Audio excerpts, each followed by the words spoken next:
અંકલેશ્વર નગર સેવા સદન દ્વારા 3 સ્થળોએ કૃત્રિમ જળકુંડનું નિર્માણ કરવામાં આવ્યું હતું. પવિત્ર જળકુંડ અને રામકુંડમાં 3 નદીઓના પાણીના વધામણા કરીને ગણેશ પ્રતિમાનું વિસર્જન માટે કુંડ ખુલ્લા મૂકવામાં આવ્યા હતા.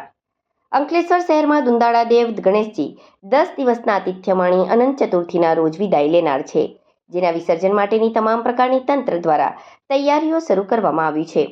અંકલેશ્વર નગર સેવા સદન દ્વારા 3 સ્થળોએ કૃત્રિમ જળકુંડનું નિર્માણ કરવામાં આવ્યું છે, જેમાં એક જૂની દેવી બસ સ્ટેન્ડ પાસે જળકુંડ બાજુ તેમજ સુરવાડી રેલવે ફાટક તળાવ પાસે પવિત્ર કુંડ બનાવવામાં આવ્યો છે.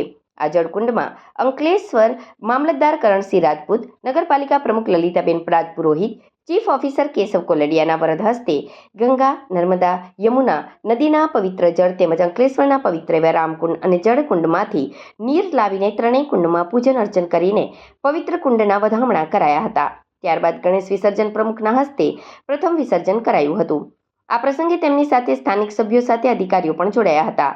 પ્લાસ્ટર ઓફ પેરિસની પ્રતિમાઓના કારણે નર્મદા નદીમાં થતા જળ પ્રદૂષણને અટકાવવા માટે તંત્ર દ્વારા કૃત્રિમ જળકુંડનું નિર્માણ કરવામાં આવી રહ્યું છે. તેમાં શ્રીજીની પ્રતિમાનું વિસર્જન કરવા પાલિકા પ્રમુખે ગણેશ આયોજકોને કૃત્રિમ કુંડમાં જ ગણેશ પ્રતિમાનું વિસર્જન કરવા અપીલ કરી છે. આજ રોજ નગરપાલિકા દ્વારા 3 કૃત્રિમ કુંડનું હવે આયોજન કરવામાં આવ્યું છે. આમાં નગરજનોને હું અપીલ કરું છું કે વધુથી વધુ અહીંયા વિસર્જન થાય ને આ જગ્યા 3 પવિત્ર નદીઓનું પાણી લાવીને હવન પૂજા કરીને આ પવિત્ર કુંડ બનાવવામાં આવ્યું છે.